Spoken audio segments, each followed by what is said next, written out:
2023년 2월 14일 미국 위스콘신의 한 재판장 안에서 누구도 예상치 못한 돌발 상황이 벌어졌습니다. 피고인석에 앉아있던 여자가 갑자기 자신의 변호사를 공격하기 시작한 거죠. 그날은 그녀의 사전 심리가 있었던 날이었는데 재판장 안에서 유일한 자신의 편인 변호사를 공격한 여자의 죄목은 충격적이게도 시체를 삭발했다는 거였습니다. 미시간 호수에 찬바람이 불어오는 동네인 미국 위스콘신의 그린베이, 그곳에 위치한 스토니브룩 거리 829번지에 살고 있는 테라 패키니치는 새벽 3시가 넘어간 시각 집 밖에서 들리는 차 소리에 잠에서 깼습니다. 그 소리가 함께 살고 있던 아들 티리온일 거라 생각한 테라는 곧장 아래층으로 내려갔죠. 하지만 거실은 아무도 들어오지 않았던 것처럼 조용했고 불도 들어와 있지 않았습니다. 아들이 볼 일이 급해 집에 오자마자 화장실에 갔을 거라 생각한 그녀는 아들의 이름을 부르며 화장실 앞으로 향했지만 마찬가지로 화장실은 불이 꺼진 채 텅 비어 있었죠.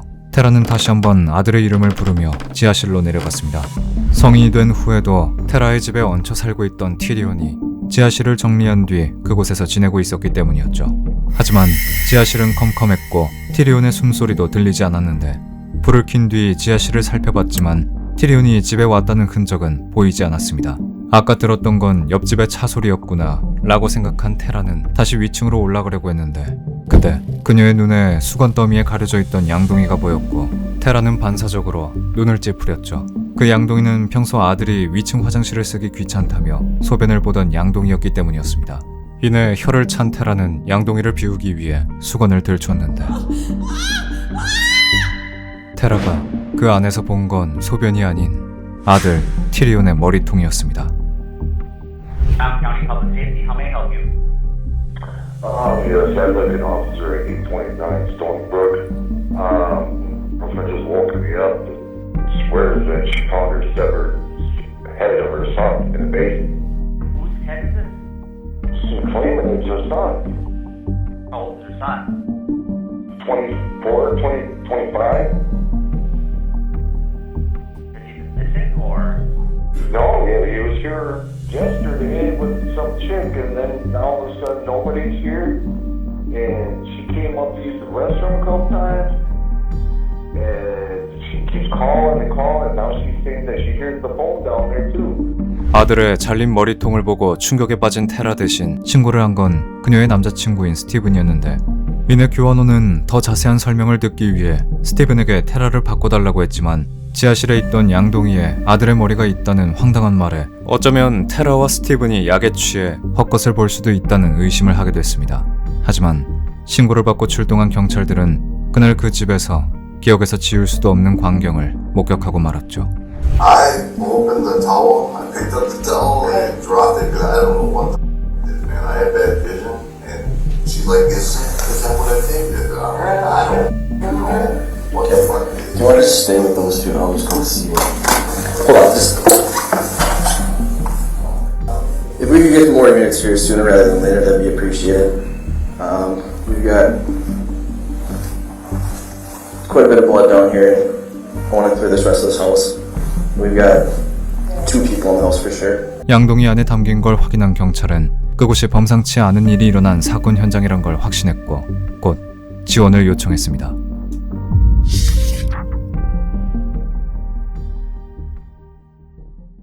(2월 23일) 테라 패키니치란 여성의 집 지하실에서 사람의 머리가 발견됐다는 신고를 받고 갔을 때 저희가 발견한 건 그녀의 아들 티리온의 머리통뿐만이 아니었는데 신고를 받고 출동한 경찰은 제게 문제의 양동이 속 안에서 남자의 잘린 성기도 있었다고 설명했죠.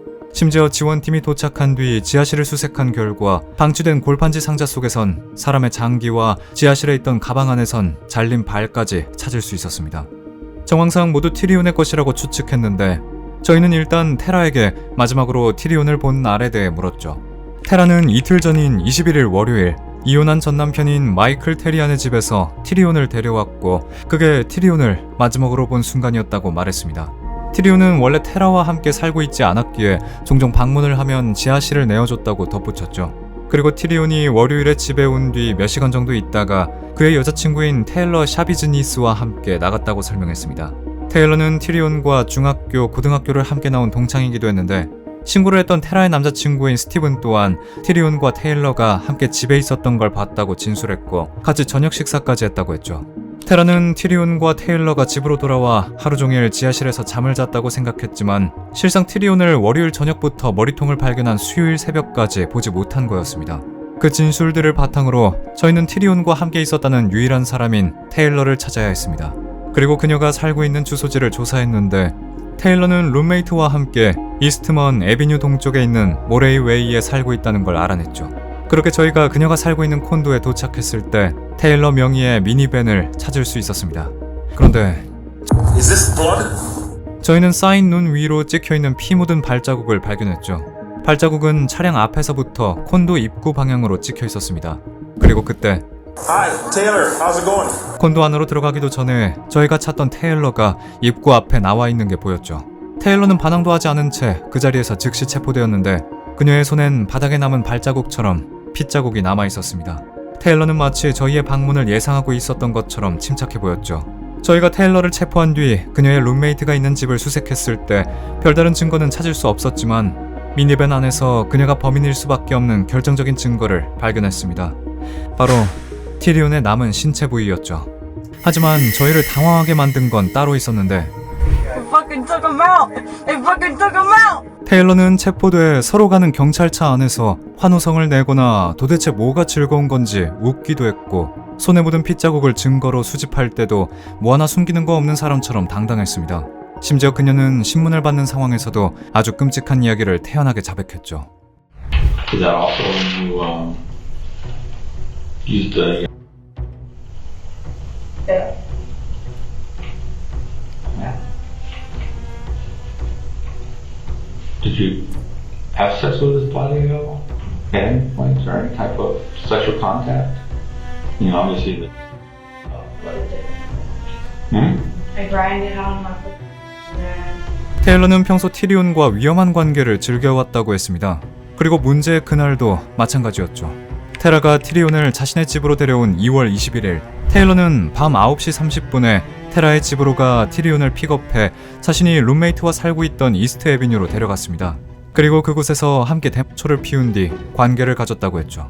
문제는 그 이후인데 늦은 밤 룸메이트가 외출한 뒤에 두 사람은 메스암페타민과 항우울제인 트라조돈을 했다고 자백했습니다.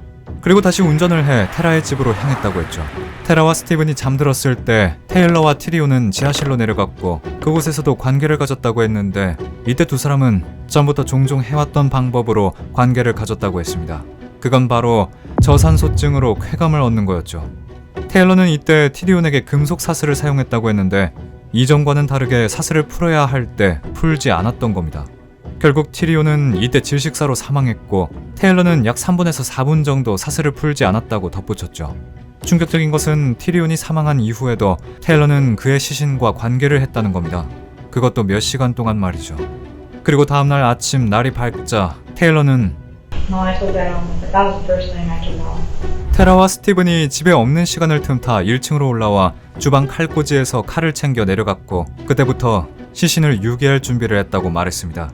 이 과정에서 문제의 양동이를 사용했고 그 안에 머리통과 성기를 넣은 뒤 나머지 신체 일부분들을 밀폐 용기에 넣어 처리한 거였죠. 그런데 이때 티리온 시신을 절단하는 게 시간이 너무 오래 걸렸고 피곤해서 중간중간 졸면서 그 작업을 했다고 설명했습니다. 나중에 증거물들을 확인한 결과 테일러가 주방에서 범행 도구로 선택했던 건 빵을 써는 브레드 나이프와 스테이크 손질용인 작은 칼이었는데 이것으로 보아 왜 그렇게 많은 시간이 걸렸는지 알 수 있었죠. 진술을 하는 내내 테일러에게선 죄책감이나 이 일을 후회하는 모습은 전혀 찾을 수 없었습니다. 자신이 티리온을 죽인 건 그저 의도하지는 않았으나 어쩔 수 없는 일이었다고 말할 뿐이었죠. 그리고 티리온은 원래 저산소증으로 쾌락을 즐기는 걸 좋아했다고 강조했고 신문을 진행한 형사들에게 이런 질문을 했습니다. 무언가를 너무 사랑하는데 그걸 죽이는 것이 어떤 기분인지 아세요? 테일러는 곧바로 1급 살인과 3급적 학대 및 상해 혐의로 기소됐죠. 사건을 맡은 테일러 측의 변호사는 정신 이상으로 인한 무죄 변론을 제출했는데 사전 심리가 있던 날 저는 김 형사로부터 황당한 소식을 전해 듣게 됐습니다. 그건 테일러가 이번엔 재판장에서 누군가를 공격했다는 거였죠. 2023년 2월 14일에 열린 사전 심리에서 테일러의 변호사는 그녀가 재판에 설 수 있는 적격성을 전문가들이 판단하는 재판 날짜를 연기해달라고 요청했습니다. 그런데 그때 테일러가 난데없이 변호사를 공격하기 시작했고 재판장은 아비규환이 됐죠. 그날 심리 내용 중에 무언가 마음에 얹자는 부분이 있었던 건지 아니면 거기서 아예 자신에게 정신적인 문제가 있다는 걸 증명해내려 했던 건지 모르겠지만 그럼에도 불구하고 테일러는 모든 혐의에 유죄를 선고받았고 끝까지 제대로 반성하는 모습도 죄책감도 보이지 않은 채 재판장에서도 실실 웃는 모습을 보여준 그녀에겐 가석방 없는 종신형이 내려졌습니다. 사망 당시 24세였던 티리오는 캠핑과 게임 그리고 가족과 함께 시간을 보내는 것을 좋아한 청년이었습니다. 목각을 취미로 했던 재능 있는 예술가이기도 했죠. 그런 아들을 잃은 티리온의 아버지는 테일러에게 모든 사람이 나쁜 선택을 한다고 믿고 당신을 미워해봤자 아무 소용이 없다는 걸 안다는 말을 하면서 그녀를 용서했습니다. 부디 테일러와 같은 잔인한 범죄자가 우리 사회에서 평생 격리될 거란 결과가 죽은 티리온과 아들을 그리워할 그의 아버지 그리고 다른 유가족들에게 조금이라도 위안이 되길 바랍니다.